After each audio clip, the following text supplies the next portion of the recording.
I stared at the screen. The words did not register at first. Ryan needed the seat. Ryan, the boyfriend she had been dating for 3 months. The one who did not have a job. The one I had explicitly said was not invited on the $15,500 luxury ski trip I had planned, booked and paid for. They had not forgotten me. They had replaced me. In my own car. On my own vacation. With the one person I despised. Before I tell you exactly how I turned their dream vacation into a frozen nightmare, drop a comment. Where are you listening from and what time is it for you right now? I want to see how far this story travels.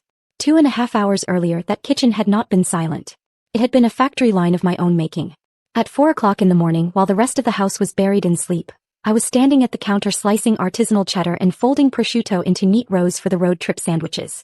I had packed 4 thermal thermoses with hot cocoa, double-checked the tire pressure on the rented SUV in the driveway, and organized the luggage by weight distribution. I was running on 3 hours of sleep and a dangerous amount of caffeine. My name is Matilda. I am 28 years old and I work as a senior risk manager for a logistics firm.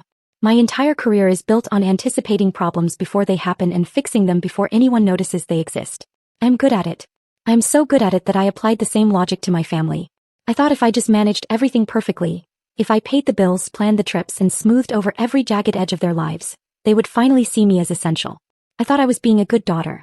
But standing there in the dark, buttering bread for people who would not even wake up to say thank you, I was not a daughter. I was staff. I looked down at my hands, dry and cracked from the cold air and the constant work. I remembered slicing that cheese, thinking about how happy my brother Brandon would be when he saw I had bought his favorite brand. I thought about how my mother, Cynthia, would smile when she realized I had remembered her heated travel blanket. I was curating their happiness at the expense of my own exhaustion. But looking back at that moment now, I realize I was not making breakfast.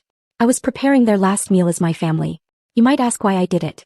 Why I spent 5 years saving $15,500 just to spend it on people who treat me like a glorified assistant. It is not because I am stupid. It is because of a trap called normalized cruelty. It did not start with them leaving me behind. It started 20 years ago. My parents, Douglas and Cynthia, did not raise me to be a child. They raised me to be a utility. When I was 7, I was praised for being low maintenance. When I was 12, I was praised for being the adult in the room, while Victoria threw tantrums that sucked the air out of the house. They trained me to believe that my value was transactional. If I was not useful, I was not lovable. They normalized the idea that my needs were secondary to their comfort. It is a subtle, insidious kind of brainwashing. You do not realize you are in a cage because you are the one holding the key, terrified that if you unlock it and walk away you will be nothing. But that text message from Victoria shattered the cage. Ryan needed the seat. It was not just a change of plans. It was a statement of value. To them, my life savings, my months of planning, and my physical presence were worth less than the comfort of a boyfriend who had never held a job for longer than 6 weeks. They took the food I made, the car I rented, and the vacation I paid for, and they discarded me like a used wrapper. I did not cry. The time for crying was over. I walked into my home office and sat down at my desk. If they wanted to treat me like a business transaction that had gone sour, fine. I was about to show them exactly how a risk manager handles a liability. Most people in my position would be crying right now. They would be calling their mother, sobbing into the receiver, begging for an explanation, asking what they did wrong to deserve being abandoned on Christmas morning. But I do not operate on hope and I certainly do not operate on tears. I operate on data. I sat down at my desk, woke up my triple monitor setup, and opened a spreadsheet I had named Household Overhead. To my family, I was just Matilda, the girl who was good with details. The one who remembered birthdays and dentist appointments. But on that screen, I was the chief financial officer of a failing corporation called the Douglas family. I looked at the rows and columns, the stark black and red numbers that defined our relationships. It was a ledger of exploitation, carefully documented over a decade of silence. The $15,500 for this Aspen trip was not just a generous gift. It was my life savings. It was 5 years of overtime, of skipped lunches, of driving a 10-year-old sedan while Victoria drove a leased convertible I co-signed for.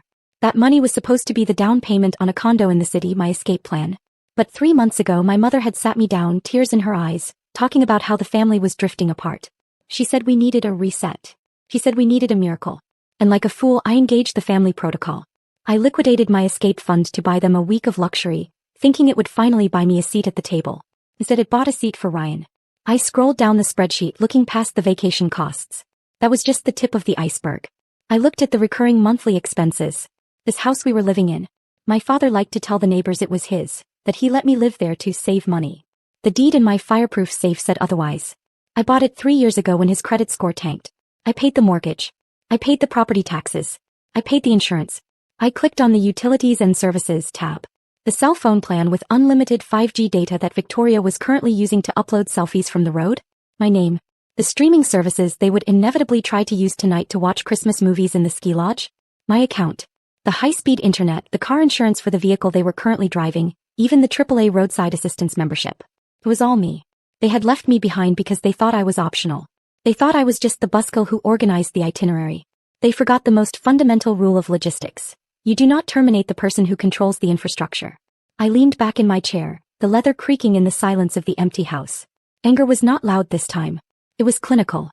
It was the cold detachment of an auditor looking at a fraudulent set of books and deciding it was time to shut the company down. They wanted a vacation from me? They wanted to enjoy the luxury I paid for without the burden of my presence? I looked at the clock.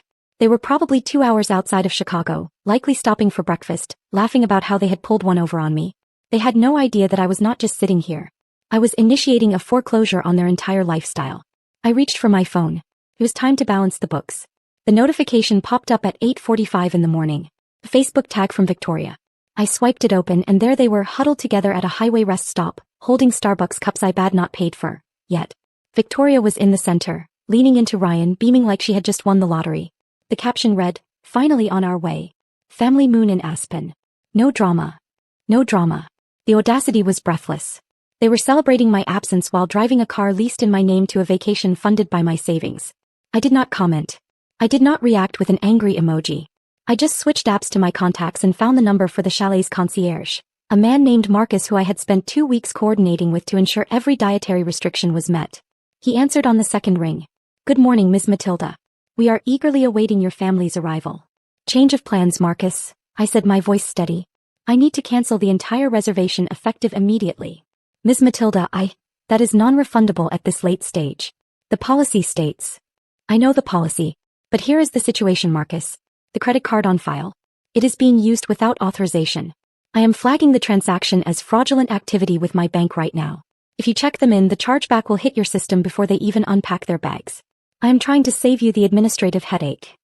I did not explain the family dynamics.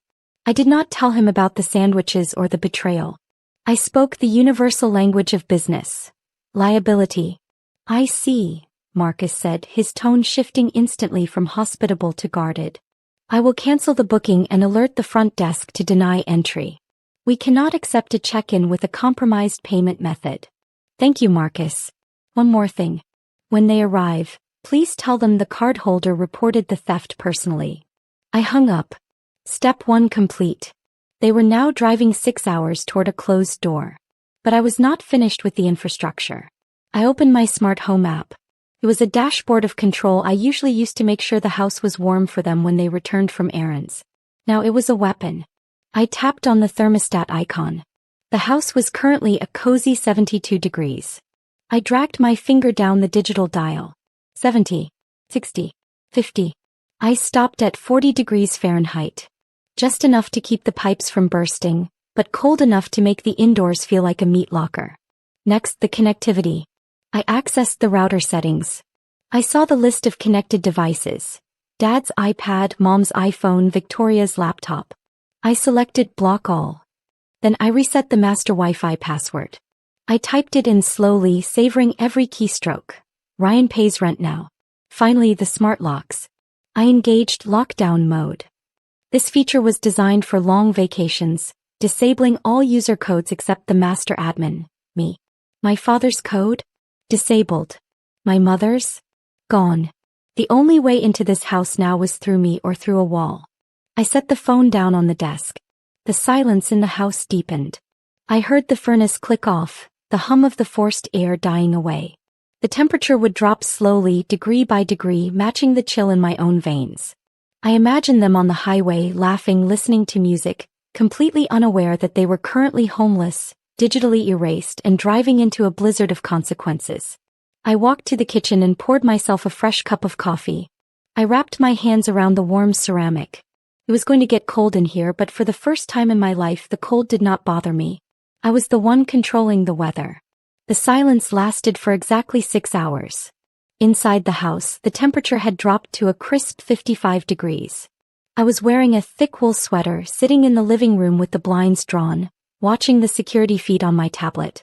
I saw them before I heard them. The rented SUV swerved into the driveway, skidding slightly on the ice I had not bothered to salt. They did not look like a family returning from a failed vacation.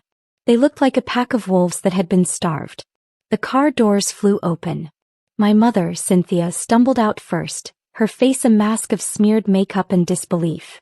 Victoria followed, shivering in a thin designer coat, her phone already pressed to her ear, likely screaming at some poor customer service agent. But it was my father, Douglas, who drew my attention. He did not go to the front door. He went straight to the garage keypad. I watched on the screen as he punched in his code. Beep. Beep. Beep. Buzz. Denied. He punched it again harder. Denied. He kicked the door, a primal violent thud that vibrated through the floorboards. Then he walked around to the side yard, grabbed a rusted crowbar from the garden shed, the one lock I had not digitized, and marched toward the front porch. He did not knock. He slammed the metal bar against the wood of the front door. Matilda, open this door right now or I will take it off the hinges. I did not move. I sat on the couch, sipping my tea, watching the grain of the wood shudder with each blow. It was terrifying, yes. But it was also validating. This was who he was. This was not the jovial father he played at church barbecues. This was the tyrant who emerged whenever he lost control. The noise drew neighbors. Porch lights flicked on as Mrs. Higgins and two others stepped outside. Douglas saw the audience and instantly transformed. The crowbar dropped. His rage collapsed into panic. Please call 911, he cried. My daughter's having a psychotic break. She locked us out, and my heart medication is inside. My mother joined in, sobbing on cue, begging him to break the door down and save me. Sympathy replaced suspicion on Mrs. Higgins' face. To them, I wasn't defending my home. I was the unstable daughter who'd snapped. Douglas glanced at the doorbell camera and winked.